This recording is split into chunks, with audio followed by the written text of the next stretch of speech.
你今天拍摄的这个啊，就是有人说安装的这种产品啊，就是开车的时候遇到窟窿的话会有异音。但像这样的一个情况下，其实我们常常在车上装一些产品之后，我们都会抓漏，就是看哪边会产生异音嘛。因为这个我没有实测出它会有异音，但是有人反映的话，基本上你都可以去购买一些隔音棉条，一款有这种很软的，这种很薄的，这种很硬的，其实都可以用来使用。你就可以看你这边呢，可能敲击出来的声音是哪边造成的，去这个地方啊做一些加强它隔音的部分，基本上就不用担心说会有这个声音了。那我现在打算用这一个啊，用这一款来试试看。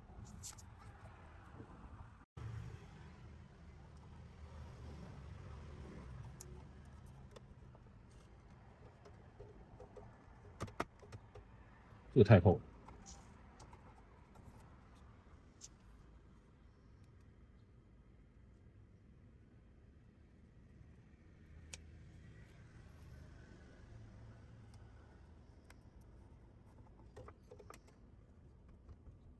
这样声音就不见了，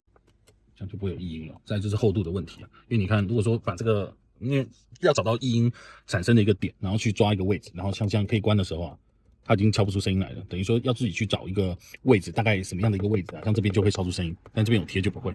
对，要找一个位置是它产生异音的一个源头。然后另外一边先把它剪薄一点，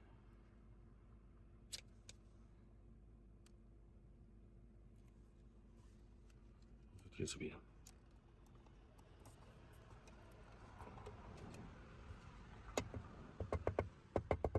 它已经不会有共振，